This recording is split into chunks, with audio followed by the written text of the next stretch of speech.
તે દિવસે જુન્નર શહેરની એક કંપારી છૂટી જાય તેવી શિયાળાની પરોઢ હતી.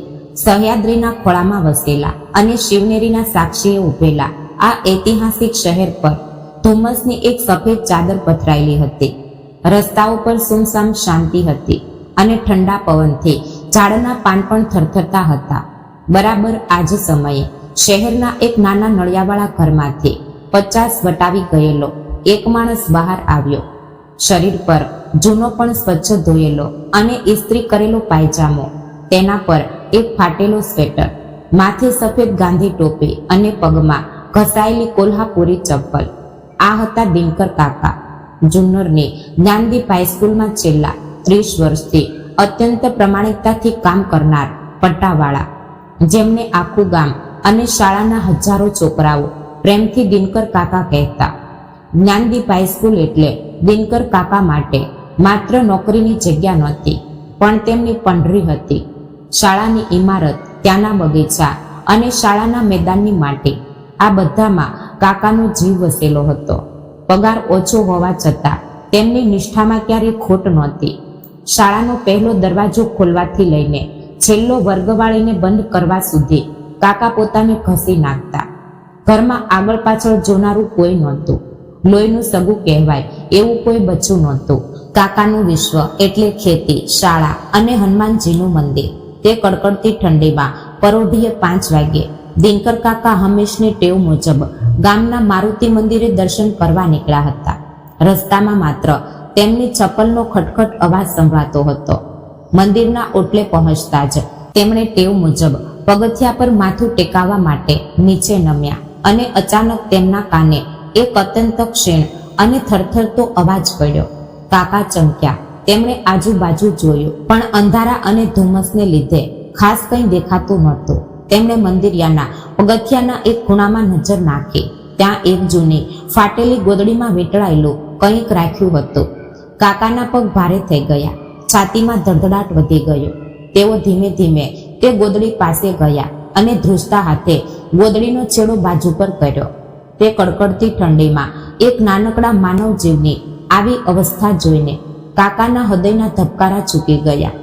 માંડ થોડા દિવસની એ કોમળી બાળકી તે ગોદડીમાં ઠંડીથી ઠરતી હતી. ઠંડીને કારણે તેના હોઠ ભૂરા પડી ગયા હતા અને રડી રડીને તેનો અવાજ પણ બેસી ગયો હતો. દિનકર કાકાની આંખોમાં આંસુ આવી ગયા. અરે રે ભગવાન, કયો એવો પાપી હશે જેણે આ કોમળા જીવને આ કડકડતી ઠંડીમાં આમ રેઢો મૂકી દીધો? કાકા મનોમન ગંગણ્યા. તેમણે આજુબાજુ જોયું, મંદિરની પાછળ જઈને જોયું, રસ્તા પર નજર કરી, પણ કોઈ નહોતું. કોઈ જન્મદાત્રી માતા પોતાના કાળજાના ટુકડાને મારુતિ રાયાના દ્વારે છોડીને ચાલી ગઈ હતી. કાકાએ ફરી તે બાળકી તરફ જોયું. તેના નાના નાના હાથ હવામાં કંઈ શોધી રહ્યા હતા. કાકાથી રહેવાયું નહીં. તેમણે નીચે નમીને તે બાળકીને પોતાના બંને હાથોમાં હળવેથી ઊંચકી લીધી, જેમ કોઈ પક્ષી પોતાના બચ્ચાને પાંખોમાં છુપાવે, તેમ કાકાએ તે બાળકીને પોતાની છાતી સરચી ચાપી દીધી. આશ્ચર્યની વાત એ હતી કે દિનકર કાકાને હૂંફાળી છાતીનો સ્પર્શ થતાં જ તે બાળકીનું રડવાનું એકદમ બંધ થઈ ગયું. તેણે પોતાની નાની આંખો ખોલીને કાકાની સામે જોયું અને પોતાનો નાનકડો હાથ કાકાના શર્ટના બટન પર મૂક્યો. તે એક સ્પર્શથી દિનકર કાકાના જીવનનો બધો જ એકલવાયો અહેસાસ અને ખાલીપો ભરાઈ ગયો. મારુતિ રાયાની મૂર્તિ સામે ઊભા રહીને કાકા આંખો મીચીને બોલ્યા, દેવા, આજ સુધી મેં તારી પાસે કંઈ માગ્યું નથી અને તે વગર માગ્યે મારી જોડે ભરી દીધી. આ તારી જ ભેટ છે. કાકાએ તે બાળકીને પોતાના જૂના સ્વેટરમાં લપેટી અને સીધા પોતાના ઘર તરફ દોડ્યા. તો મિત્રો, આ હૃદયસ્પર્શી વાર્તા સાંભળવા માટે વિડીયોને લાઈક કરી અત્યારે જ ચેનલને સબસ્ક્રાઇબ કરો. ઘરે આવ્યા પછી કાકાએ પહેલા તો ચૂલામાં દેવતા પેટાવ્યો અને રૂમમાં હૂંફ પેદા કરી. એક વાટકીમાં થોડું દૂધ હૂંફાળું કર્યું. જે માણસે આખી જિંદગી માત્ર સાવરણી અને ઘંટ પકડ્યો હતો, તેને હવે એક નાનકડા બાળકને દૂધ પીવડાવવાનું હતું. કાકાએ રૂની એક નાની પૂણી કરી. તેને દૂધમાં બોળીને ધીમે ધીમે તે બાળકીના હોઠ પર મૂકી. ભૂખથી વ્યાકુળ થયેલી તે બાળકી ઝડપથી દૂધ પીવા લાગી. તે દૂધ પીતી હતી અને કાકાની આંખોમાંથી આનંદના આંસુ વહી રહ્યા હતા. ઈશ્વરની ઈચ્છા સમજીને તું આ ઘરમાં આવી છે. આજથી તું મારી ઈશા. કાકાએ તેના કપાળે ચુંબન કરીને તેનું નામકરણ કર્યું. પરંતુ એકલા માણસ માટે એક નાનકડા બાળકને ઉછેરવું એ કાંઈ રમત નહોતી. બીજા જ દિવસથી દિનકર કાકાની સાચી કસોટી શરૂ થઈ. એક પિતાને હવે માતા પણ બનવાનું હતું. શાળાના સમયે તેનું શું કરવું એ સૌથી મોટો પ્રશ્ન હતો. પણ જ્ઞાનદીપ હાઈસ્કૂલના આચાર્ય સારા માણસ હતા. તેમણે કાકાને ઈશાને શાળાએ લાવવાની પરવાનગી આપી. શાળાના પટ્ટાવાળાની ઓરડીના એક ખૂણામાં કાકાએ જૂની સાડીની એક ઘોડિયું બાંધી. કાકાનો દિવસ પરોઢિયે 4 વાગ્યે શરૂ થતો. ઈશાના કપડાં ધોવા, તેના માટે દૂધની બોટલો સાફ કરવી અને પછી તેને લઈને શાળાએ પહોંચવું. શાળાનો ઘંટ વગાડીને કાકા દોડીને રૂમમાં આવતા અને ઈશાને હિંચકો નાખતા. વર્ગમાં શિક્ષક ન હોય ત્યારે છોકરાઓ તોફાન કરતા હોય તો ત્યાં ધ્યાન આપતા અને ફરી આવીને ઈશાના કપડાં બદલતા. ત્યારે ઈશા રાત્રે અચાનક રડવા લાગતી ત્યારે કાકા તેને તેડીને આખા રૂમમાં આંટા મારતા અને સુઈજા મારી ઢીંગલી, સુઈજા મારી દીકરી એમ કહેતા. પોતાના બેસુરા અવાજમાં હાલડા ગાતા. આંખોમાં ઊંઘ હોવા છતાં, હાથ પગ દુખતા હોવા છતાં ઈશાના ચહેરા પર જોતા જ કાકાનો બધો થાક ઉતરી જતો. આમ જ કેટલાય મહિનાઓ વીતી ગયા. ઈશા હવે કાકાને ઓળખવા લાગી હતી. કાકા શાળાએથી ઘરે આવે ત્યારે તે તેમને જોઈને પહેલીવાર મીઠું હસતી. તેનું એ નિખાલસ હાસ્ય જોઈને કાકાને લાગતું કે જાણે દુનિયાની બધી સંપત્તિ મળી ગઈ છે. અને પછી એ દિવસ આવ્યો.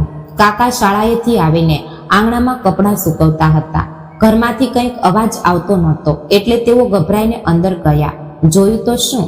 ઈશા ઊંધી સૂઈને પોતાના નાના હાથ પગ હલાવતી, જમીન પર ઘસડતી ઘસડતી દરવાજા તરફ આવતી હતી. તેણે પહેલીવાર ઘૂંટણીએ ચાલવાનું શરૂ કર્યું હતું. તેના તે નાનકડા ઘૂંટણ જમીન પર ઘસાતા તે કાકા તરફ આવતી હતી. કાકા ત્યાં જ થંભી ગયા. તેમની આંખોમાંથી છોધાર આંસુ વહેવા લાગ્યા. તેમણે તરત જ આગળ વધીને તેને તેડી લીધી અને હવામાં ફેરવી. ઈશા ખડખડાટ હસી પડી. તે દિવસથી કાકા દિવસમાં 4 વાર ઘરની લાદી લૂસી નાખતા. મારી દીકરીના નરમ ઘૂંટણને જમીન ખૂંચવી ન જોઈએ. આ એ પિતાનો આગ્રહ હતો જેનું આખું જીવન એક ઓરડી અને શાળાની 4 દિવાલોમાં સીમિત હતું. છતાં તેને હવે જીવવાની એક નવી અને સુંદર આશા મળી હતી. ઈશા હવે માત્ર તેમના ઘરમાં જ નહીં પણ તેમના શ્વાસમાં સમાઈ ગઈ હતી. પરંતુ સમય કોઈના માટે થોભતો નથી. જોતા જોતા 5-6 વર્ષ ક્યાં વીતી ગયા એ દિનકર કાકાને પણ સમજાયું નહીં. કાલે પરમ દિવસે જમીન પર ઘૂંટણીએ ચાલતી અને કાકાના ખોળામાં રમતી ઈશા હવે 5-6 વર્ષની થઈ ગઈ હતી.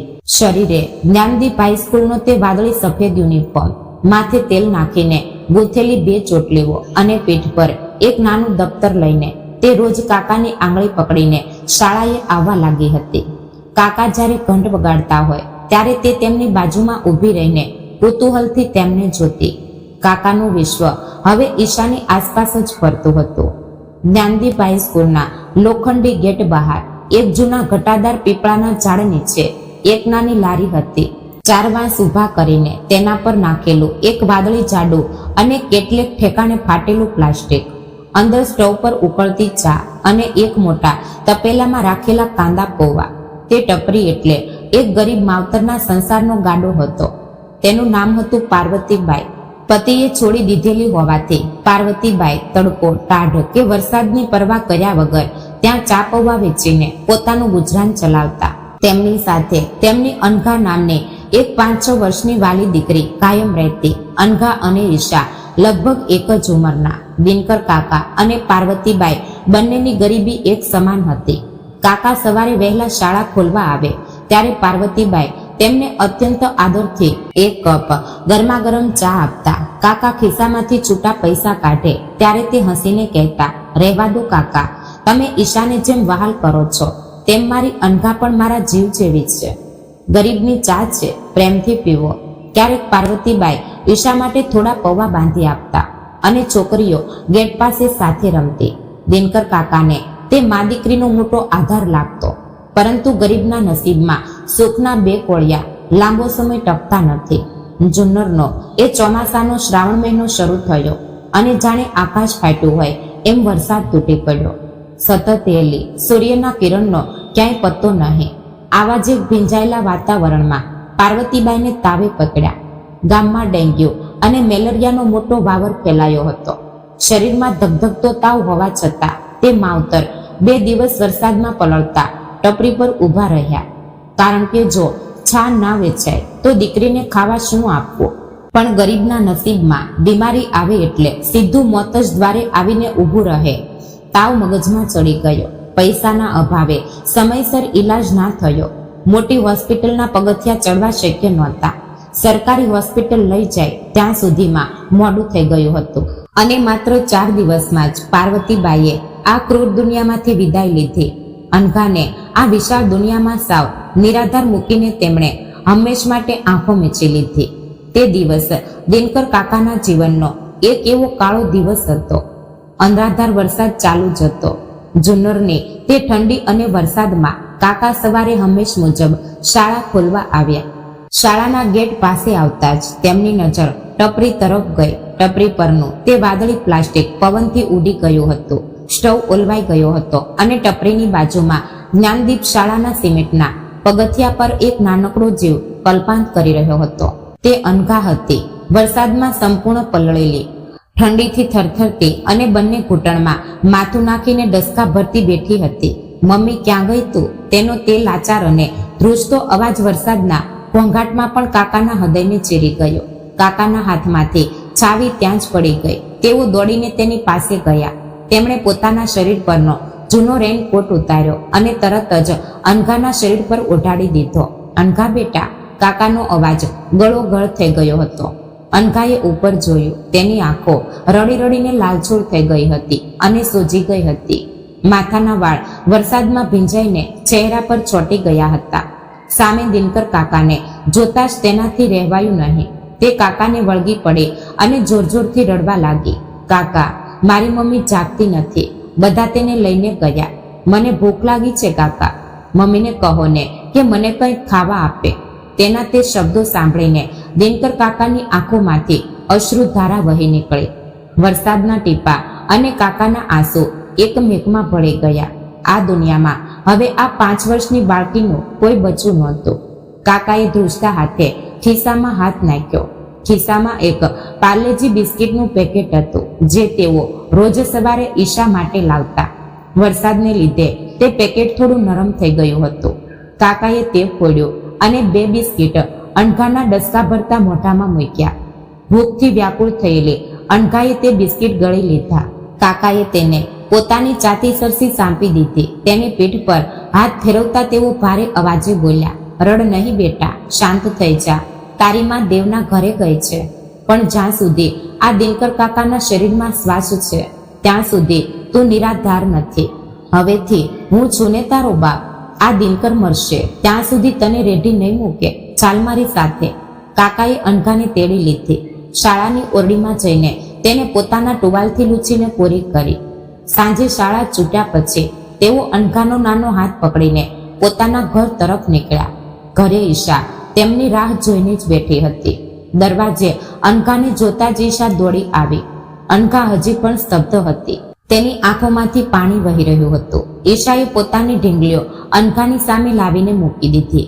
રાત્રે જમતી વખતે ઈશાએ પોતાની થાળીમાંથી કોળીઓ ભરીને પોતાના હાથે અનઘાને જમાડ્યું. દિનકર કાકા તે દ્રશ્ય આંખો ભરીને જોઈ રહ્યા હતા. તે રાત્રે બહાર મુસળાધાર વરસાદ પડતો હતો, પણ દિનકર કાકાના તે નાનકડા ઘરમાં મમતાની એક હૂંફાળી ચાદર પથરાયેલી હતી. કાકાની એક બાજુ ઈશા અને બીજી બાજુ અનઘા સૂતી હતી. સૂતી વખતે તે બંને બાળકીઓએ એકબીજાના હાથ મજબૂત પકડી રાખ્યા હતા. એક પિતાના છત્રછાયામાં હવે 2 નિરાધાર દીકરીઓને હકનું ઘર મળ્યું હતું. નિયતિએ ભલે અનઘાની માં છીનવી લીધી હતી, પણ દિનકર કાકાના રૂપમાં તેને એક પિતા અને ઈશાના રૂપમાં એક સગી બહેન આપી હતી. કાકાએ આકાશ તરફ જોઈને મનોમન પાર્વતીબાઈને વચન આપ્યું, તારી દીકરીને મારી ઈશાની જેમ સાચવીશ. આ દિનકરનું વચન છે તને. દિવસો, મહિનાઓ અને વર્ષો વીતતા ગયા. સમય કોઈના માટે થોભતો નથી, તેમ તે દિનકર કાકા માટે પણ થોભ્યો નહીં. ઈશા અને અનઘા હવે 8-9 વર્ષની થઈ ગઈ હતી. જુન્નરના તે નાના નળિયાવાળા ઘરમાં તે બે ચકલીઓનો કિલકિલાટ સતત ગુંજતો રહેતો. દિનકર કાકાનો પગાર ઓછો હતો અને મોંઘવારી રાક્ષસની જેમ વધતી હતી, પણ આ બે દીકરીઓના સુખ માટે આ પિતા રોજ પોતાના પેટને પાટા બાંધતા હતા. પોતાના ફાટેલા શર્ટને અંદરથી થીંગડા મારીને ચલાવતા. પગની ચપ્પલ ઘસાઈને લીસી થઈ ગઈ હોય છતાં નવી લેવાનું નામ ન લેતા. પણ ઈશા અને અનઘાના દફતરમાં ક્યારેય વહી કે પેનની કમી આવવા ન દેતા. તહેવારોમાં પોતે જૂના કપડાં પહેરતા, પણ દીકરીઓને નવા કપડામાં સજાવેલી જોઈને તેમનું હૈયું ભરાઈ આવતું. શાળાનો ડબ્બો ભરતી વખતે પોતે માત્ર છટણી રોટલો લઈ જતા, પણ દીકરીઓના ડબ્બામાં અચૂક કોઈ સારી શાક કે વાનગી હોય. ગરીબી હતી, પણ તે ઘરમાં પ્રેમ અને સંતોષની અમીરાત છલકાતી હતી. જ્ઞાનદીપ હાઈસ્કૂલની પાછળની બાજુએ જતા કાચા રસ્તા પર થોડા અંતરે એક મોટી ઈંટોની ભઠ્ઠી હતી. દિવસે અગ્નિ ઓગતી અને રાત્રે આકાશમાં કાળો ધુમાડો છોડતી. આ ઈંટ ભઠ્ઠી એટલે કેટલાય મજૂરો માટે એક જીવતો નરક જ હતો. આ નરકમાં એક 8-9 વર્ષની કોમળી બાળકી મજૂરી કરતી હતી. તેનું નામ હતું રમા. અનાથ રમાને એક દલાલે આ ઈંટ ભઠ્ઠીના માલિકને વેચી દીધી હતી. માલિક એટલે સાક્ષાત યમદૂત. તડકામાં તપેલી, મેલા અને ફાટેલા કપડાં પહેરેલી રમા આખો દિવસ ઈંટોના ભારે ભારા માથે ઉચકીને લઈ જતી. તેના કોમળા પગમાં ચીરા પડ્યા હતા, જેમાંથી લોહી નીકળતું, પણ માલિકની ચાબુક અને ગાળો સાંભળીને તે મૂંગા મોઢે કામ કરતી રહેતી. પણ માણસની સહનશીલતાની પણ એક મર્યાદા હોય છે. એક રાત્રે રમાના હાથે ભૂલથી કાચી ઈંટોની એક હાર પડી ગઈ. દારૂના નશામાં ચૂર માલિકે કાંઈ પણ જોયા વગર રમાને પશુની જેમ જોડી નાખી. તેની કોમળી પીઠ પર ચાબુક અને લાકડીના નિર્દય સોળા ઉઠ્યા હતા. તે વેદનાથી કણસતી હતી, પણ તેને પાણી પાનાર પર ત્યાં કોઈ નહોતું. તે અડધી રાત્રે જ્યારે બધે સુમસામ થઈ ગયું ત્યારે રમાએ એક મોટો નિર્ણય લીધો. અહીં રહીને રોજ મરવા કરતા ભાગી જવું સારું. શરીરમાંથી બધી તાકાત ભેગી કરીને અંધારાનો લાભ લઈ રમા તે ઈંટ ભઠ્ઠી પરથી ભાગી છૂટી. કાંટા ઝાખરામાં પથરાઓ પર ઠેબા ખાતી. પગમાંથી લોહી વહેવું હોવા છતાં તે જીવ ભઠ્ઠીમાં લઈને દોડતી હતી. પાછળ કોઈ આવે છે એ બીકે તેની છાતી ધડકતી હતી. દોડતા દોડતા તે જ્ઞાનદીપ હાઈસ્કૂલની પાછળની દિવાલ પાસે આવી. દિવાલ કૂદીને તે જેમ તેમ શાળાના કમ્પાઉન્ડમાં આવી અને સીધી શાળાની અગાશી પર જતી સીડીઓ ચડવા લાગી. અગાશી પર એક ખૂણામાં પીવાના પાણીની એક મોટી સિમેન્ટની ટાંકી હતી. તે ટાંકી અને દિવાલ વચ્ચેની સાંકડી જગ્યામાં તે પોતાને સંકોચીને ઘૂંટણમાં માથું નાખીને છુપાઈ ગઈ. એક રાત ગઈ, આખો દિવસ ગયો અને બીજી રાત પણ ગઈ. 2 દિવસ રમા તે ટાંકી પાછળ ગભરાયેલી અને ઠરતી છુપાઈ રહી. પેટમાં અન્નનો એક દાણો નહોતો. તરસ લાગે ત્યારે ટાંકીમાંથી ટપકતું પાણીનું ટીપું તે હોઠે અડાડતી. પવનનો સહેજ અવાજ આવે કે નીચે કોઈની અવર જવર સંભળાય તો તે બીકની મારી થરથર કાંપતી. તેને લાગતું કે માલિક તેને શોધતો આવ્યો છે અને હવે તેને મારી જ નાખશે. બીક અને ભૂખને લીધે તેની આંખો અંદર ઉતરી ગઈ હતી. ત્રીજા દિવસે પરોઢીએ શાળાનો ઘંટ વગાડતા પહેલા દિનકર કાકા હાથમાં સાવરણી લઈને અગાશી પરનો કચરો સાફ કરવા માટે ઉપર આવ્યા. તેઓ ગીત ગણગણતા સફાઈ કરતા હતા.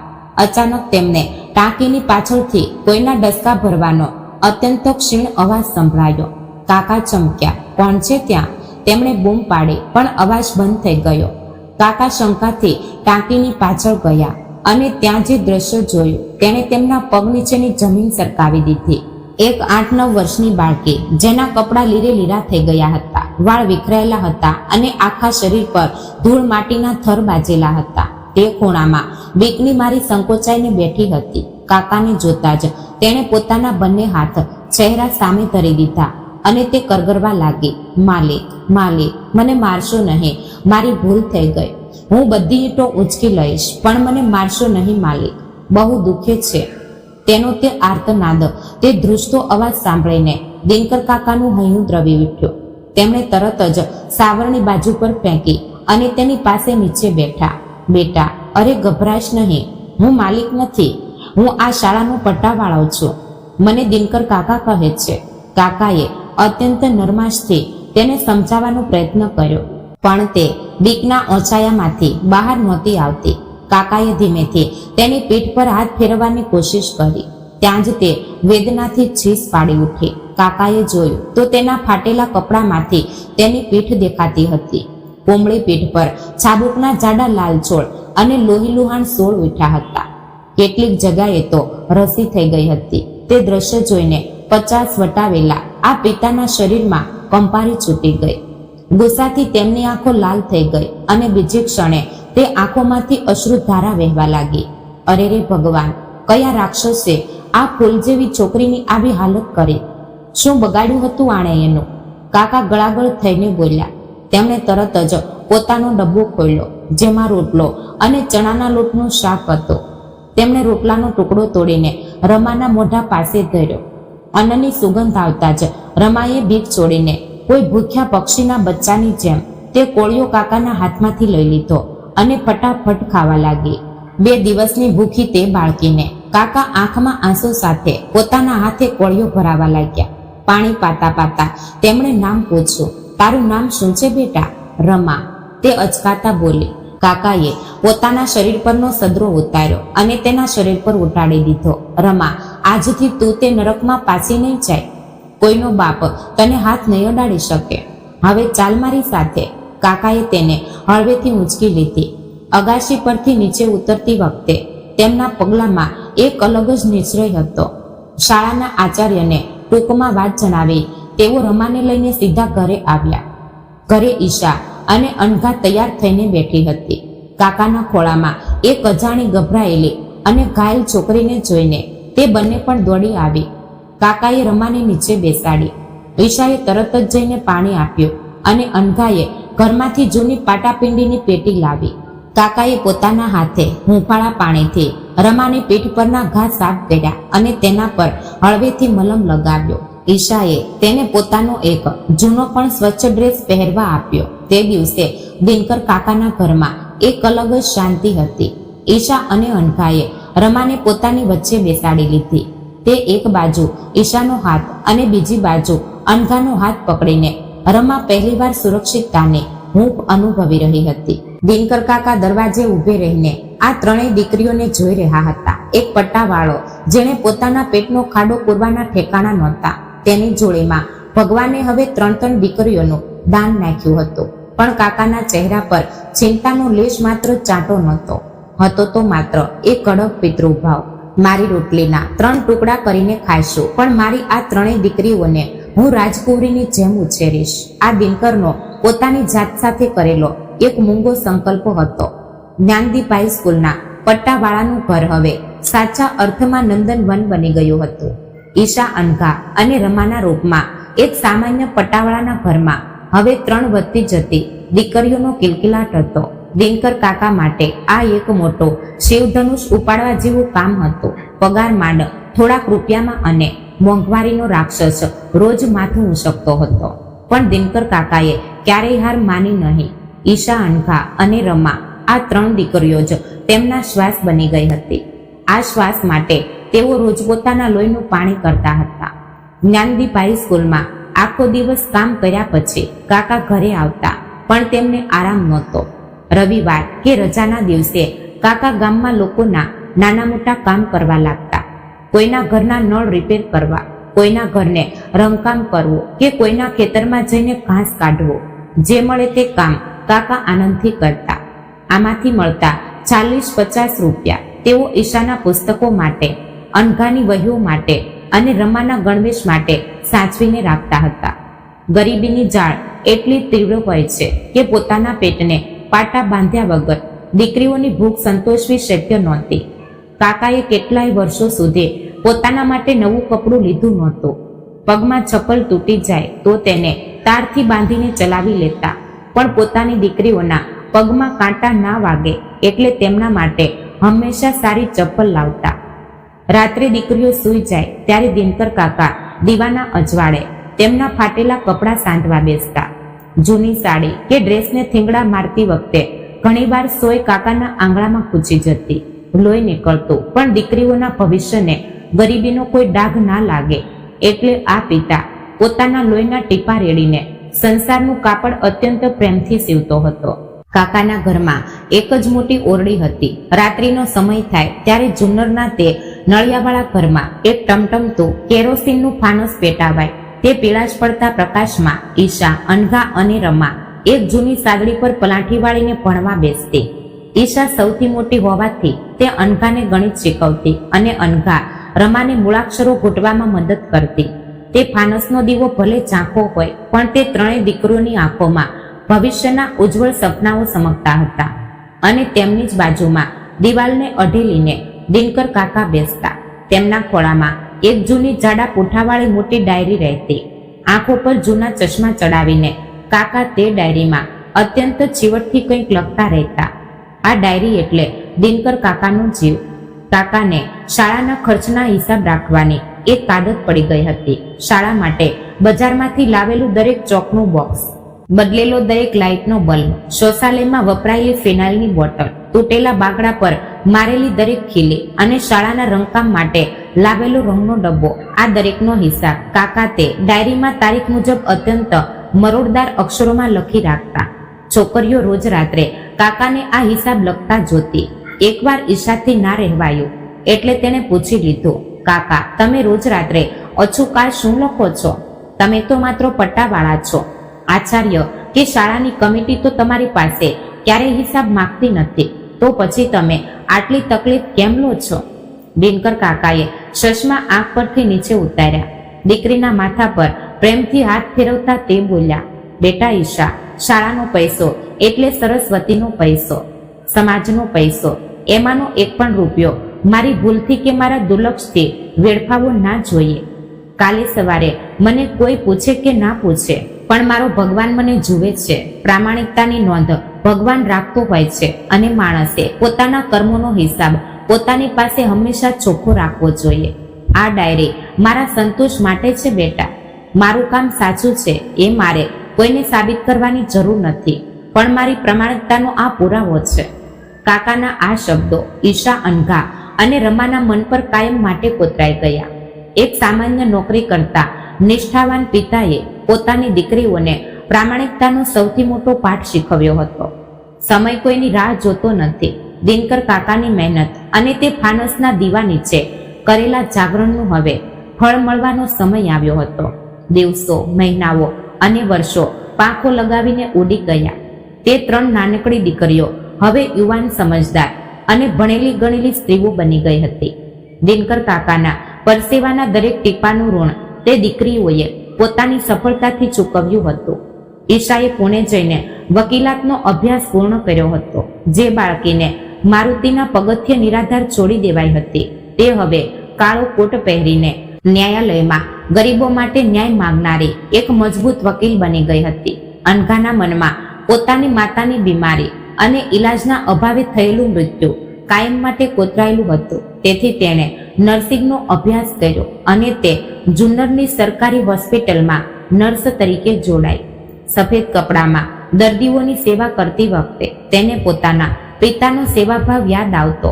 અને રમા ઈંટ ભઠ્ઠીના નરકમાંથી ભાગીને શાળાની અગાશી પર છુપાઈ હતી, જેણે શિક્ષણનું પહેલું પગથિયું ત્યાં જ ચડ્યું હતું. તે રમા આજે તે જ જ્ઞાનદીપ હાઈસ્કૂલમાં શિક્ષિકા બની હતી.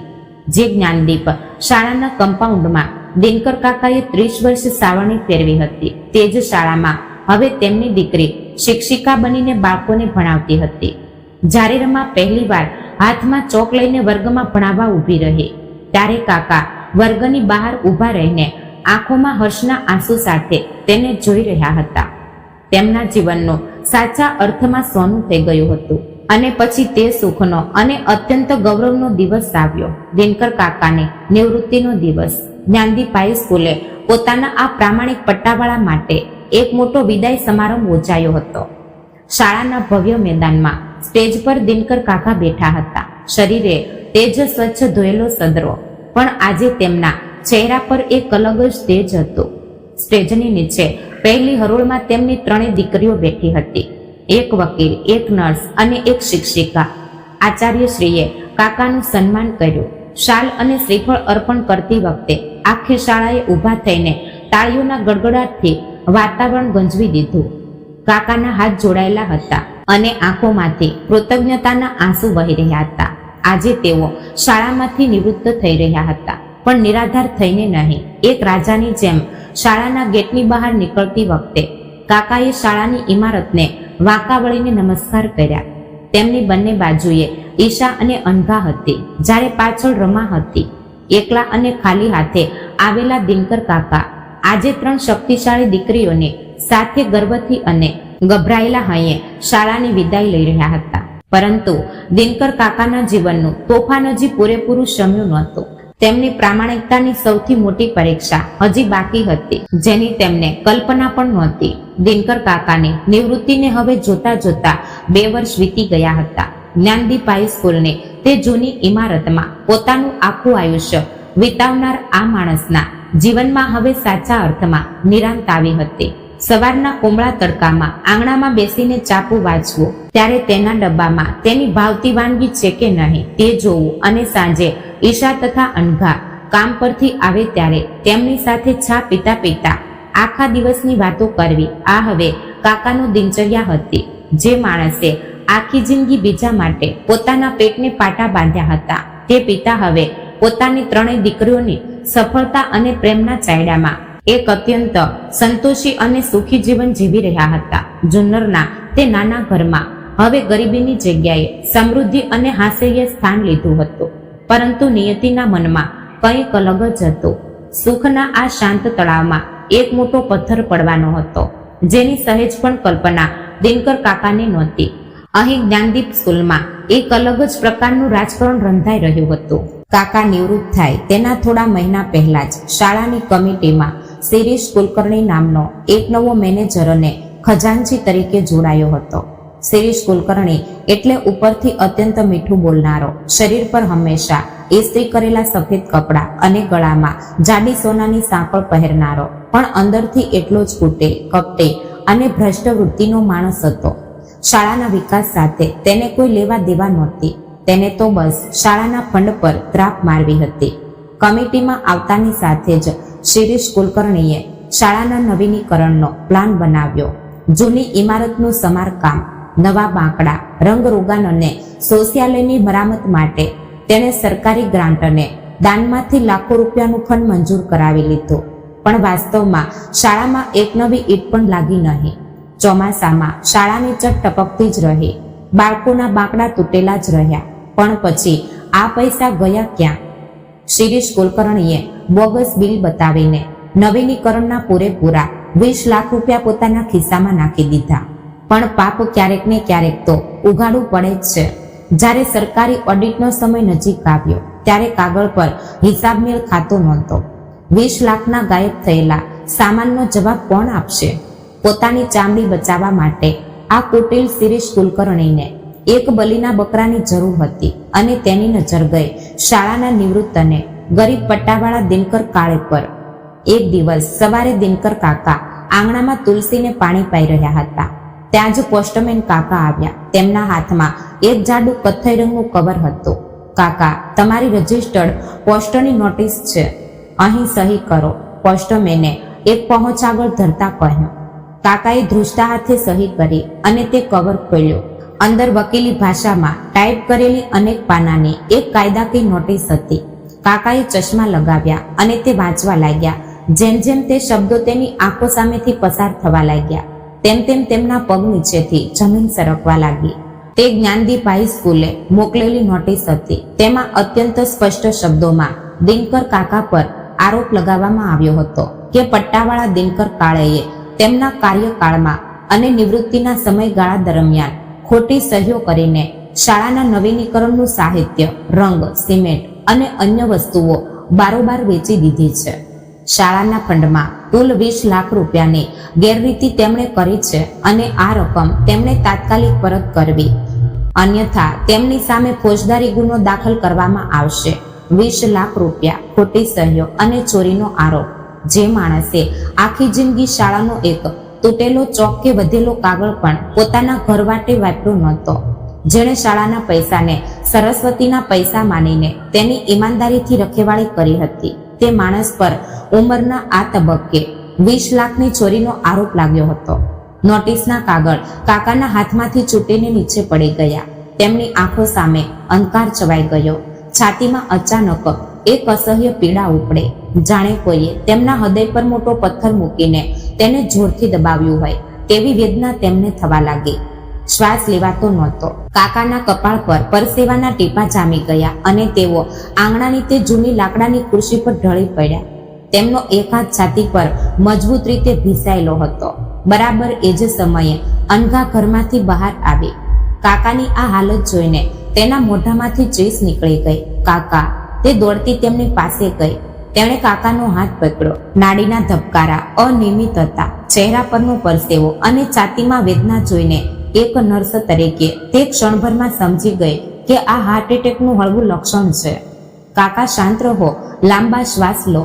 અનઘાએ તેમને સંભાળીને અત્યંત ઝડપથી ઘરમાં લીધા અને પલંગ પર સુવડાવ્યા. તેણે તાત્કાલિક પોતાની ઇમરજન્સી મેડિકલ કિટ કાઢી અને પ્રાથમિક સારવારની ગોળી કાકાની જીભ નીચે મૂકી. કાકા પીડાથી કણસતા હતા. તેમની આંખોમાંથી આંસુ વહી રહ્યા હતા અને તેઓ સતત એક જ વાક્ય બબડતા હતા. અનઘા, મેં ચોરી નથી કરી બેટા. 1 રૂપિયો પણ નથી લીધો. મને ખબર છે કાકા, તમે એક પણ શબ્દ બોલશો નહીં. અત્યારે તમારા પ્રાણ મારા માટે વધારે મહત્વના છે. અનઘા રડતા રડતા કહેતી હતી. તેણે તાત્કાલિક હોસ્પિટલમાં ફોન કરીને પોતાની રજા મૂકી દીધી. જે બાપે મારી માતાના મૃત્યુ પછી મને જીવન દાન આપ્યું, તે બાપ બીમાર હોય ત્યારે વળી રજા કેવી? અનઘાએ નક્કી કરી લીધું હતું કે તે કાકાની પાસે બેસીને તેમની રાત દિવસ સેવા કરશે. થોડી જ વારમાં ઈશા અને રમા ઘરે દોડી આવ્યા. કાકાને પલંગ પર નિચેષ્ટ પડેલા જોઈને બંનેના જીવ અદ્ધર થઈ ગયા. અનઘાએ ઈશારાથી તેમને કહ્યું કે કાકાની તબિયત હવે સ્થિર છે.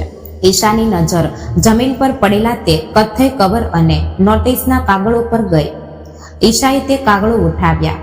એક અત્યંત હોશિયાર અને કુશળ વકીલ તરીકે તેણે તે નોટિસ એક નજરમાં વાંચી લીધી.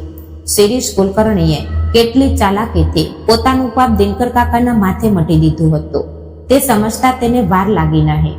ખોટી તારીખો, બોગસ સહીઓનો ઉલ્લેખ અને અત્યંત નીચ સ્તર પર જઈને એક ગરીબ પટ્ટાવાળાને ફસાવાનું આ કાવતરું હતું. ઈશાની નસોમાં ગુસ્સાની લહેર દોડી ગઈ. તેની આંખો ક્રોધથી લાલ છોડ થઈ ગઈ. તે કાકાના પલંગ પાસે ગઈ અને નીચે ઘૂંટણીએ બેસી ગઈ. તેણે કાકાનો ધ્રુજતો હાથ પોતાના બંને હાથમાં મજબૂત રીતે પકડ્યો. ઈશા, કાકા નબળા અવાજે બોલ્યા. મારી પ્રામાણિકતા પર ડાઘ લગાડ્યો આ લોકોએ. આખું જુન્નર ગામ હવે મને ચોર કહેશે. મને આ દુઃખ સહન નથી થતું. બસ કાકા. ઈશાનો અવાજ અત્યંત મક્કમ અને આત્મવિશ્વાસથી ભરેલો હતો. તમારે એક પણ આંસુ વહાવવાનું નથી. આ તમારું અપમાન નથી. આ તમારી આ વકીલ દીકરીના શિક્ષણનું અપમાન છે. તમે આખી જિંદગી અમને શીખવ્યું ને કે સત્યનો હંમેશા વિજય થાય છે. તો હવે આ તમારી લડાઈ નથી, આ મારી લડાઈ છે. તમે તમારું લોહી બાળીને અમને મોટા કર્યા છે. હવે તમારી પ્રમાણિકતા પર ઉડેલા આ કાદવને સાફ કરવાની જવાબદારી મારી છે. ઈશા ઊભી થઈ. તેણે પીઠ પર આવેલા વાળને મજબૂત રીતે બાંધ્યા. તેની આંખોમાં એક અલગ જ આગ સળગી રહી હતી. તેણે હાથમાં રહેલી નોટિસ જોરથી પકડી અને મનોમન બોલી, શિરીષ કુલકર્ણી, તું શાળાના પૈસા ખાઈને છકી ગયો હોઈશ, પણ તે એક ખોટા બાપ સાથે પંગો લીધો છે. જે દિનકર કાળેએ અમને રસ્તા પરથી ઉપાડીને વાઘણની જેમ ઉછેર્યા છે, તે બાપ પર તે હાથ નાખ્યો છે. હવે તને તારી જગ્યા આ ઈશા બતાવશે. ઈશાની આંખોમાં લાગેલી તે ચિંગારી હવે દાવાનળમાં ફેરવવાની હતી. પોતાના બાપ પર લાગેલો આ ચોરીનો ડાઘ ભૂંસવા માટે તેણે હવે રાત દિવસ એક કરવાનું નક્કી કર્યું. ઘરના એક ખૂણામાં અનઘા દિનકર કાકાની રાત દિવસ સંભાળ રાખી રહી હતી. કાકાને સંપૂર્ણ આરામની સલાહ આપી હતી. પણ ઈશા અને રમા હવે એક મોટા યુદ્ધની તૈયારીમાં હતા. ઈશા એક પાકી વકીલ હતી. કોર્ટના પગથિયા ચડતા પહેલા મજબૂત પુરાવા હાથમાં હોવા જોઈએ તે સારી રીતે જાણતી હતી. રાતના 12 વાગ્યા હતા. ઈશાએ ઘરનું તે જૂનું કાટ ખાઈ ગયેલું લોખંડનું કબાટ ખોલ્યું. કબાટના સૌથી નીચેના ખાનામાંથી તેણે છાપામાં અત્યંત સાચવીને વીંટાળીને રાખેલી દિનકર કાકાની જૂની ડાયરીઓ બહાર કાઢી. એક પર એક ગોઠવાયેલી તે જાડા પૂઠાની ડાયરીઓ એટલે દિનકર કાકાની 30 વર્ષની પ્રામાણિકતાનો જીવતો જાગતો ઇતિહાસ હતો. જૂના કાગળોની એક વિશિષ્ટ ગંધ તે ડાયરીઓમાંથી આવતી હતી. ઈશા અને રમાએ મળીને ડાયરીઓના થપ્પા જમીન પર ફેલાવ્યા. એક બાજુ દિનકર કાકાની ડાયરીઓ અને બીજી બાજુ શિરીષ કુલકર્ણીએ નોટિસ સાથે મોકલેલા ખરીદીના બિલની ઝેરોક્ષ નકલો. બંને બહેનોએ બારીકાઈથી તપાસ શરૂ કરી. જેમ જેમ પાના ઉલટવા લાગ્યા તેમ તેમ શિરીષ કુલકર્ણીના ભ્રષ્ટાચારનો પર્દાફાશ થવા લાગ્યો. રમા, આ જો. ઈશાએ એક પાના પર આંગળી રાખીને ગુસ્સામાં કહ્યું, કાકાની ડાયરીમાં નોંધ છે કે ઓક્ટોબર મહિનામાં શાળા માટે ફક્ત 5 ડબ્બા રંગ અને 2 સિમેન્ટની ગુણીઓ લાવવામાં આવી હતી. પણ આ શિરીષ કુલકર્ણીએ જોડેલા બિલમાં જો પૂરા 50 ડબ્બા રંગ અને 100 સિમેન્ટની ગુણીઓ બતાવી છે અને બિલની રકમ 10 ગણી વધારી દીધી છે. રમાએ બીજું બિલ હાથમાં લીધું અને તે આશ્ચર્યથી બોલી, ઈશાતાઈ, આ બિલ જો, આના પર 15 માર્ચની તારીખ છે, પણ કાકા તો તેના 2 વર્ષ પહેલા જ નિવૃત્ત થઈ ગયા હતા. તો નિવૃત્ત થયેલા પટ્ટાવાળાના નામે ખરીદી કેવી રીતે થઈ? અને આ નીચે સહી જો. ઈશાએ તે સહી બારીકાઈથી જોઈ. આ કાકાની સહી છે જ નહીં. કાકા કાળે એવી સુંદર સહી કરે છે. આ સહી હુબહુ તેવી જ કરવાનો પ્રયત્ન થયો છે, પણ આ બનાવટી સહી છે. શિરીષ કુલકર્ણીએ પોતાના જ શાળાના નામે ઓમકાર એન્ટરપ્રાઇઝ નામની એક બોગસ કંપની ઊભી કરી અને શાળાના નવીનીકરણના 20 લાખ રૂપિયા તે કંપનીના ખાતામાં ટ્રાન્સફર કર્યા અને પોતાની ચામડી બચાવવા માટે બધા બિલો દિનકર કાકાના નામે ફાડ્યા.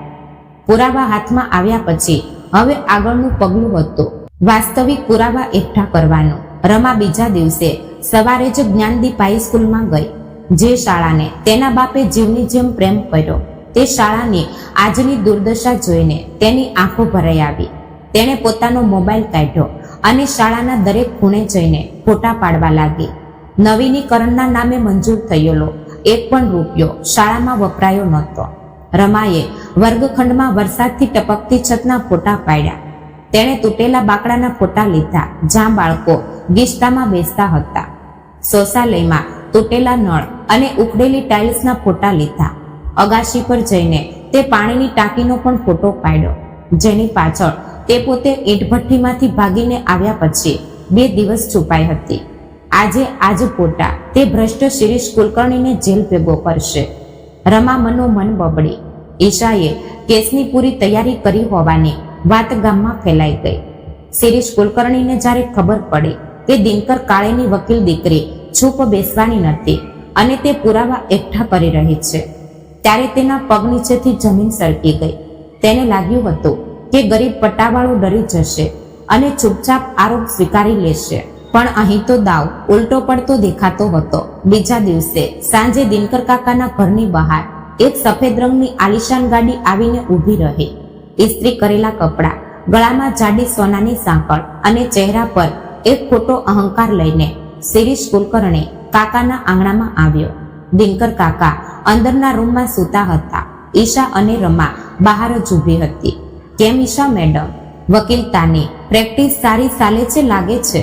શિરીષ કુલકર્ણી કટાક્ષમાં હસતા બોલ્યો. મુદ્દા પર આવો કુલકર્ણી, અહીં તમારા સ્વાગત માટે કોઈ ઊભું નથી. ઈશાએ કડક શબ્દોમાં સંભળાવ્યું. શિરીષે આમ તેમ જોયું અને પોતાની પાસેની બ્રીફકેસ ખોલી. તેમાં 500-500ની નોટોના બંડલ હતા. આ જુઓ મેડમ, દિનકર કાકા હવે ઘરડા થઈ ગયા છે. આ ઉંમરે તેમને શું કામ કોર્ટના ધક્કા ખવડાવો છો? તેમનું શરીર આ સહન કરી શકશે નહીં. આ લો 5 લાખ રૂપિયા. આમાંથી 2 લાખ શાળાના ફંડમાં જમા કરાવો એટલે કાકા પરની નોટિસ પાછી ખેંચાઈ જશે અને બાકીના 3 લાખ તમે તમારી પાસે રાખો. બાપ બીમાર છે, સારવારમાં કામ લાગશે. બસ આ કેસને ફાઇલ ત્યાં જ બંધ કરી દો. શિરીષે અત્યંત નિષ્ઠાથી પૈસાની ઓફર કરી. ઈશાએ તે બ્રીફકેસ તરફ એક તીક્ષ્ણ નજર નાખી. તેની નસોમાં લોહી ઉકળવા લાગ્યું. તેણે એક ડગલું આગળ વધાર્યું અને અત્યંત મક્કમ અને ધારદાર અવાજમાં તે ત્રાડી.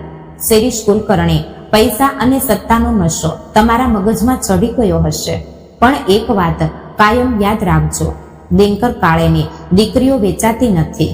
જે બાપે અમારા માટે પોતાનું લોહીનું પાણી કર્યું, પોતે ભૂખ્યા રહીને અમને વાઘણની જેમ ઉછેર્યા, તે બાપની ઈમાનદારી ખરીદવાની તારી અને તારા આ ચિલ્લર પૈસાની કોઈ લાયકાત નથી. મારા બાપ પર જે ખોટો કલંક તે લગાવ્યો છે ને, તેની કિંમત તારે ચૂકવવી જ પડશે. હવે આ બ્રીફકેસ ઉઠાવ અને અહીંથી ચાલતો થા. હવે આપણી સીધી મુલાકાત કોર્ટમાં જ થશે. ઈશાનું તે રૌદ્ર સ્વરૂપ જોઈને શિરીષ કુલકર્ણીનો ચહેરો ફીકો પડી ગયો. તેને સમજાઈ ગયું કે તેણે ખોટા માણસ સાથે પંગો લીધો છે. તે કશું જ બોલ્યા વગર ગાડીમાં બેસીને નીકળી ગયો. બીજા દિવસે જુન્નરની જિલ્લા સત્ર અદાલતમાં કેસની પહેલી સુનાવણી હતી. સવારના 11 વાગ્યા હતા. દિનકર કાકાને અનઘાએ તૈયાર કર્યા હતા. શરીરે તેજ જૂનો પણ સ્વચ્છ પહેરણ અને માથે ગાંધી ટોપી.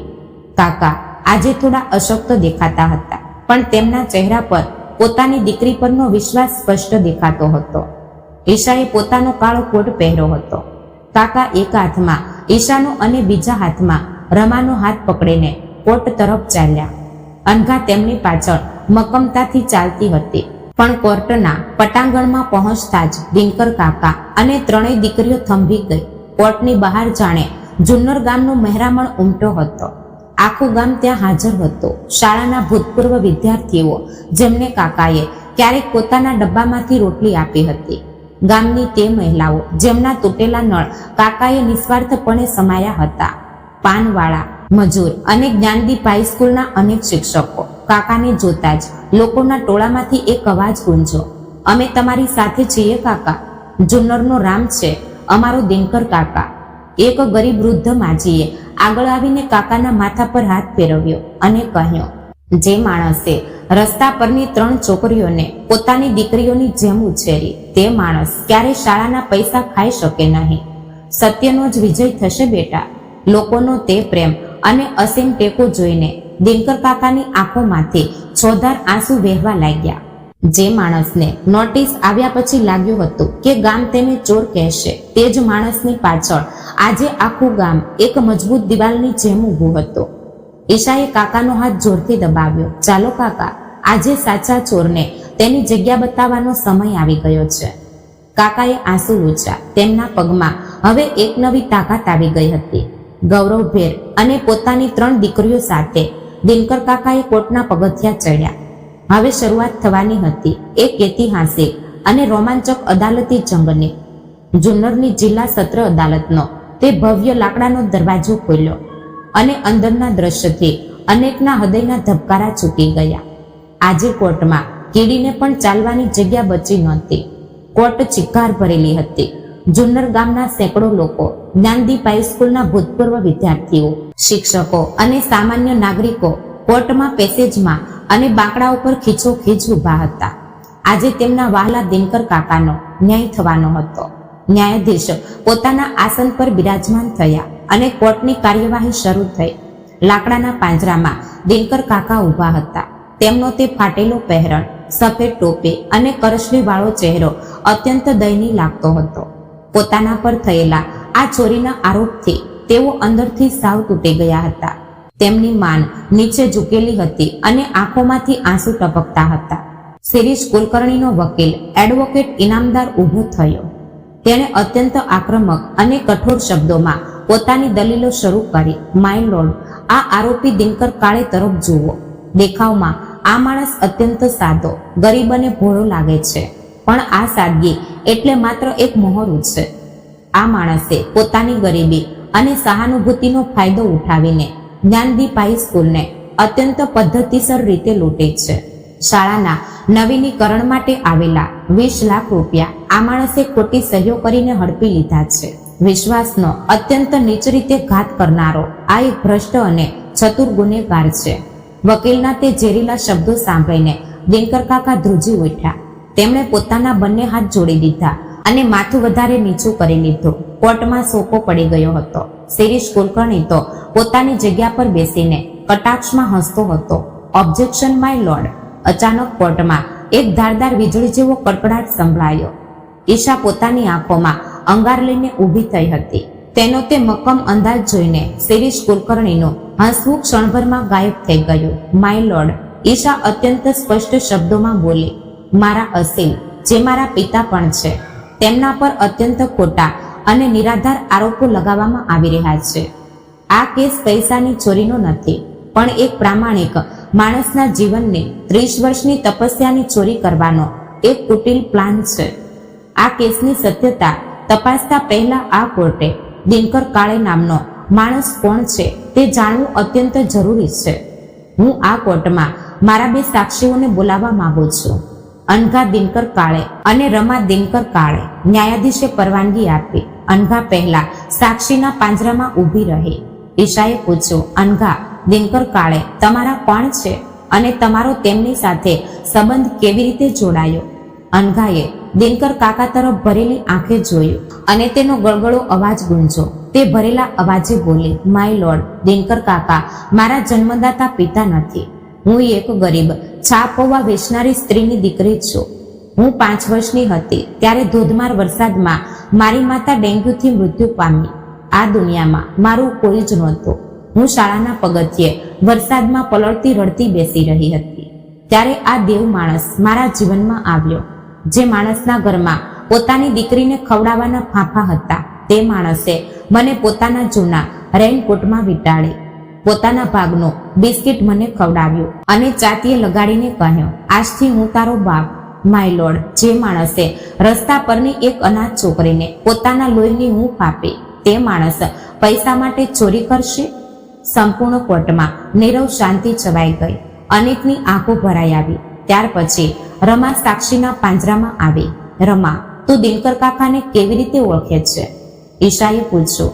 રમાની આંખો લાલ થઈ ગઈ હતી. તે જૂની યાદોથી ધ્રુજી રહી હતી. માય લોર્ડ, હું એક ઈંટ ભઠ્ઠી પર મજૂરી કરનારી અનાથ છોકરી હતી. ત્યાંના માલિકના પટ્ટાના ફટકા ખાઈને પીઠમાંથી લોહી વહેતું હતું. ત્યારે હું રાત્રે અંધારામાં ભાગીને જ્ઞાનદીપ હાઈ સ્કૂલની અગાશી પર પાણીની ટાંકી પાછળ છુપાઈ ગઈ હતી. 2 દિવસ હું ત્યાં ભૂખી તરસી ડરથી ધ્રુજતી બેસતી રહી. દિનકર કાકાએ મને ત્યાં જોઈ. મારી પીઠ પરના સોળ જોઈને આ માણસની આંખોમાંથી ચોધાર આંસુ વહેતા હતા. તેમણે પોતાના ડબ્બાની રોટલી મારા મોઢામાં મૂકી અને મને તે નરકમાંથી કાયમ માટે છોડાવીને પોતાના ઘરે લાવ્યા. માય લોર્ડ, જે બાપ પોતાના થાળીનો કોળિયો એક અજાણી છોકરીને ખવડાવે છે, પોતે ફાટેલા કપડાં સીવીને પહેરે છે, પણ દીકરીઓના ભણતર માટે લોહીનું પાણી કરે છે, તે માણસ 20 લાખ માટે પોતાની ઈમાનદારી ક્યારેય વેચશે નહીં. રમાની સાક્ષી પૂરી થતાં જ કોર્ટમાં અનેક લોકો પોતાના આંસુ રોકી શક્યા નહીં. ન્યાયાધીશની આંખોમાં પણ એક અલગ જ સમજ દેખાતી હતી. દિનકર કાળે આ માણસ કયા સ્તરનો છે? દિનકર કાળે આ માણસ કયા સ્તરનો છે તે હવે કોર્ટને સમજાઈ ગયું હતું. પણ ઈશા ફક્ત ભાવનાઓ પર કેસ જીતનારી વકીલ નહોતી. તે પોતાની સાચી અને આક્રમક વકીલાત પર આવી. તેણે પોતાના ટેબલ પરથી ઉઠાની જૂની ડાયરીઓના થપ્પા ઉઠાવ્યા અને ન્યાયાધીશ સામે મૂક્યા. માય લોર્ડ, ભાવનાઓને બાજુ પર રાખીએ, હવે પુરાવા પર વાત કરીએ. ઈશાનો અવાજ હવે સિંહની ગર્જના જેવો ગૂંજતો હતો. મારા ગરીબ બાપને બેંકમાં એકાઉન્ટ કેવી રીતે ખોલાવવું તે પણ બરાબર ખબર નથી, પણ છેલ્લા 30 વર્ષમાં શાળા માટે લાવેલા એક ચોકના બોક્સથી લઈને એક વીજળીના બલ્બ સુધીની દરેક વસ્તુનો તારીખ વાઇઝ હિસાબ આ માણસે આ ડાયરીઓમાં લખી રાખ્યો છે. આ ડાયરી એટલે મારા બાપની પ્રામાણિકતાની ગીતા છે. ઈશાએ શિરીષ કુલકર્ણીએ રજૂ કરેલા ખરીદીના બિલ હાથમાં લીધા અને તે હવામાં ફગાવતા ત્રાડી. વિરોધી પક્ષે આ બિલ કોર્ટમાં રજૂ કર્યા છે. એવો દાવો કર્યો છે કે દિનકર કાળેએ 20 લાખનું શાળાનું સાહિત્ય ખરીદ્યું. પણ માય લોર્ડ, આ બિલો 15 માર્ચ અને ત્યાર પછીની તારીખોના છે અને દિનકર કાળે તે તારીખના બરાબર 2 વર્ષ પહેલા જ શાળામાંથી નિવૃત્ત થઈ ગયા છે. મારે વિરોધી પક્ષને પૂછવું છે કે જે માણસ શાળામાંથી નિવૃત્ત થઈ ગયો છે તે શાળાના સત્તાવાર કાગળો પર સહી કેવી રીતે કરી શકે? વિરોધી વકીલનો ચહેરો પરસેવે રેબઝેબ થઈ ગયો. શિરીષ કુલકર્ણી ખુરશીમાં ફાફા મારવા લાગ્યો. એટલું જ નહીં માય લોર્ડ, ઈશા આગળ બોલી, આ બિલો પર કાળે એવી સહી છે, પણ દિનકર કાળે ક્યારેય આવી સહી કરતા નથી. મેં હેન્ડરાઇટિંગ એક્સપર્ટનો રિપોર્ટ જોડ્યો છે જે સ્પષ્ટ કહે છે કે આ બધી સહીઓ બનાવટી છે. દિનકર કાળેને ફસાવવા માટે કોઈએ અત્યંત પદ્ધતિસર રીતે તેમના નામનો અને ખોટી સહીઓનો ઉપયોગ કર્યો છે. ઓબ્જેક્શન! ઇનામદાર વકીલ બૂમ પાડી ઉઠ્યો. જો ખરીદી દિનકર કાળીએ નથી કરી તો નવીનીકરણના 20 લાખ રૂપિયા ગયા ક્યાં? તે જ પ્રશ્નનો ઉત્તર હું આપી રહી છું. ઈશા વીજળીની જેમ કડકી. તેણે એક મોટી ફાઇલ ન્યાયાધીશ સામે ખોલી. તેમાં રમાએ પાડેલા શાળાના તાજા ફોટા હતા. માય લોર્ડ, આ ફોટા જુઓ. જે જ્ઞાનદીપ હાઈસ્કૂલના નવીનીકરણ માટે 20 લાખ રૂપિયા કાઢવામાં આવ્યા. તે શાળાની આજની આ હાલત છે. છત હજુ પણ ટપકે છે, બાળકો તૂટેલા બાકડા પર બેસે છે અને શૌચાલયમાં સાદો નળ પણ નથી. શાળાની દિવાલોને રંગનું એક ટીપું પણ લાગ્યું નથી. તો આ 20 લાખના સિમેન્ટ અને રંગ ગયા ક્યાં? ઈશાએ શિરીષ કુલકર્ણી પર એક તીક્ષ્ણ અને વેધક નજર નાખી અને અંતિમ પ્રહાર કરતા કહ્યું, માય લોર્ડ, આ ખોટા બિલો પર જે ઓમકાર એન્ટરપ્રાઇઝ નામની કંપનીને પૈસા ગયા હોવાનું બતાવ્યું છે, તે કંપનીના સત્તાવાર રજિસ્ટ્રેશન કાગળો હું આ કોર્ટમાં રજૂ કરું છું અને આ સાબિત કરું છું કે ઓમકાર એન્ટરપ્રાઇઝ કંપની બીજી કોઈ નહીં પણ આ જ્ઞાનદીપ હાઈસ્કૂલના ખજાનચી શિરીષ કુલકર્ણીના સગા શાળાની છે. કોર્ટમાં એક જ હોબાળો મચી ગયો. ઓબ્જેક્શન, આ ખોટું છે, શિરીષ કુલકર્ણીનો વકીલ ઓરડ્યો. પણ ઈશા અટકવાની નહોતી. તે ટેબલ પર હાથ પછાડીને અત્યંત રૌદ્ર અને કડક અવાજમાં બોલી, શાળાનું ફંડ વિદ્યાર્થીઓના માથા પર છત આપવા માટે નહીં, પણ શિરીષ કુલકર્ણીની પોતાની તિજોરીમાં ગયું છે. પોતાના શાળાની બોગસ કંપનીને પૈસા ટ્રાન્સફર કરવા અને જ્યારે તપાસનો સમય આવે ત્યારે પોતાની ચામડી બચાવવા માટે એક ગરીબ નિવૃત્ત અને પ્રામાણિક પટ્ટાવાળાની ખોટી સહીઓ કરીને તેને ફસાવવો. આ શિરીષ કુલકર્ણીનો અત્યંત નીચ અને આઘાતજનક પ્લાન છે, માય લોર્ડ. સાચો ચોર દિનકર કાળે નથી, સાચો ચોર ત્યાં બેઠો છે, શિરીષ કુલકર્ણી. ઈશાનો તે પડકાર કોર્ટની દિવાલોને પણ હચમચાવી રહ્યો હતો. શિરીષ કુલકર્ણીના ચહેરાનો રંગ ઉડી ગયો હતો. તેના હાથ પગ ધ્રુજવા લાગ્યા હતા. દિનકર કાકા લાકડાના પાંજરામાં આંખો ફાડીને પોતાની વાઘણ જેવી દીકરીને જોઈ રહ્યા હતા. આખી કોર્ટે શ્વાસ રોકી રાખ્યો હતો. સત્યનો વિજય હવે માત્ર એક નિર્ણય પર આવીને અટક્યો હતો. ઈશાની તે ધારદાર દલીલો પૂરી થઈ, પણ તેના તે શબ્દો હજુ પણ કોર્ટના રૂમમાં ગૂંજતા હતા. કોર્ટમાં એવી શાંતિ છવાઈ ગઈ હતી કે જો સોય પડે તો પણ તેનો અવાજ સંભળાય. શિરીષ કુલકર્ણીને તો મોઢું સાવ ઉતરી ગયું હતું. ઈશાએ એક ઊંડો શ્વાસ લીધો. તેની આંખો પાણીથી ભરાઈ આવી હતી, પણ તેમાં સત્યનું એક પ્રખર તેજ હતું. તે ફરી ન્યાયાધીશ તરફ ફરી અને અત્યંત ગંભીર પણ મક્કમ અવાજમાં પોતાની છેલ્લી દલીલ કરવા લાગી. માય લોર્ડ, ઈશાનો અવાજ હવે થોડો ધ્રુજતો હતો. એક બાપ પોતાની દીકરીઓ માટે શું કરી શકે છે તે મેં મારી પોતાની આંખે જોયું છે.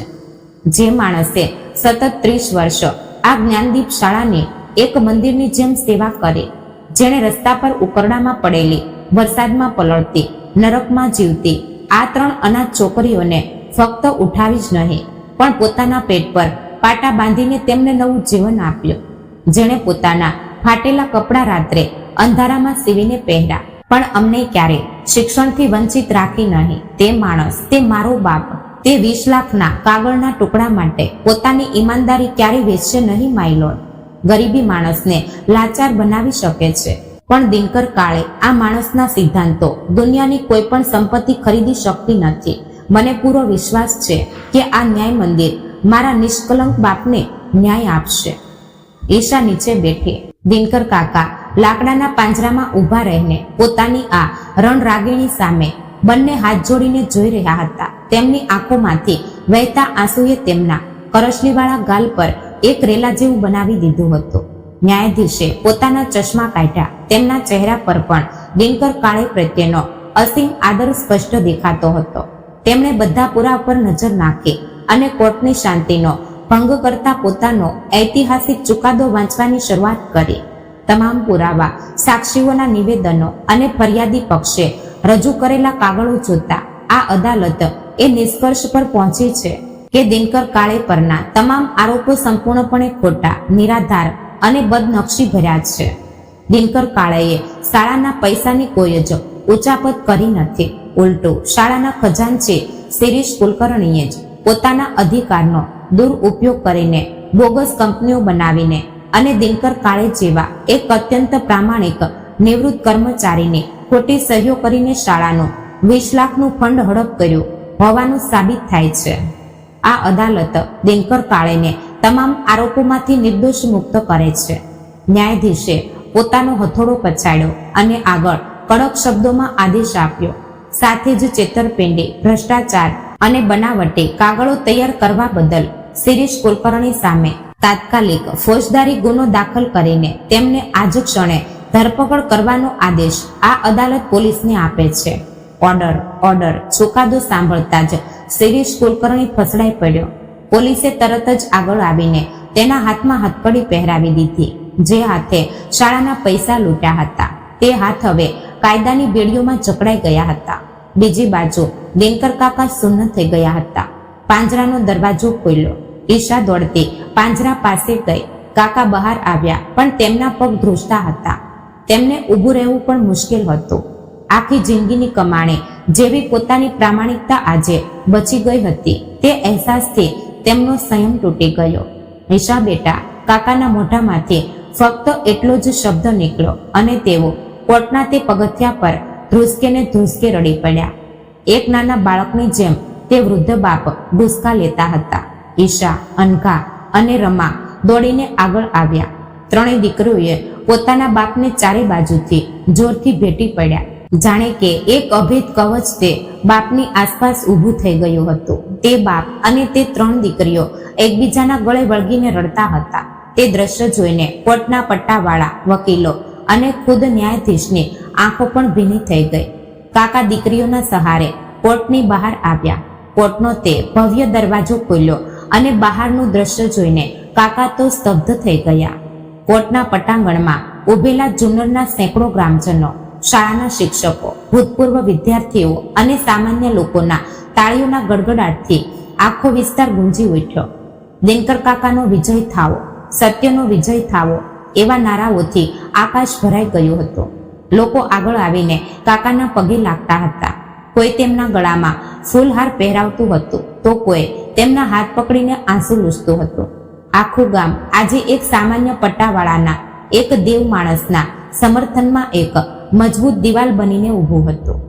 જે માણસે આખી જિંદગી લોકોની પીઠ પર માયાનો હાથ ફેરવ્યો હતો, આજે તે જ લોકો તેમના સન્માન માટે રસ્તા પર ઉતરી આવ્યા હતા. ઈશા, અનઘા અને રમા ગર્વથી પોતાના બાપ સામે જોઈ રહી હતી. આજે સાચા અર્થમાં તેમના સંઘર્ષ અને બાપના સંસ્કારોનું ફળ મળ્યું હતું. આ ઘટનાને હવે થોડા મહિના વીતી ગયા હતા. શિરીષ કુલકર્ણી જેલના સળિયા ગણી રહ્યો હતો. તેની પાસેથી વસૂલ કરેલા પૈસામાંથી જ્ઞાનદીપ હાઈસ્કૂલનો સાચા અર્થમાં અને ભવ્ય નવીનીકરણ થયું.